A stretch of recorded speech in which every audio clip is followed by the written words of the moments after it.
चेंबूरच्या डोंगरावर भारतनगरमध्ये भिंत कोसळली आणि 19 जणांचा बळी गेला। 5 जण जखमी झाले होते। या जखमींवर घाटकोपरच्या राजावाडी रुग्णालयात उपचार सुरू आहेत। दुसरीकडे 25 कुटुंबांचं पालिकेच्या इमारतीमध्ये स्थलांतर झालेलं आहे।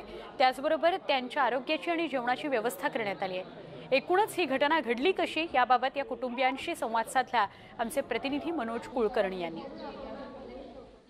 साधारणतः भारतनगरचे पण 25 कुटुंब इथं आपण शिफ्ट केलेली आहेत। विष्णुनगरमध्ये एसजी केमिकल्स म्हणून जो आपला लेआउट आहे त्याच्यामध्ये महानगरपालिकेच्या ज्या पीएपी आहेत त्याच्यामध्ये आपण या सगळ्या कुटुंबांना आपण इथे शिफ्ट केलेलं आहे। तात्पुरत्या स्वरूपाचं शिफ्टिंग त्यांना आपण दिलेलं आहे। जे अति धोकादायक म्हणून ज्यांची आपण पाहणी केली अशा सगळ्या कुटुंबांना आपण इथे 25 कुटुंब साधारणतः 150-200च्या वर लोक इथे आहेत त्यांना आपण इथे शिफ्ट केलेलं आहे। बाकी तर सगळं गेलेलंच आहे। टीव्ही वगैरे सगळं फुटलेलं आहे, सगळं कपाट वगैरे सगळं, मांडणी तर नाही दिसतच नाही आहे मांडणी जागेवरती।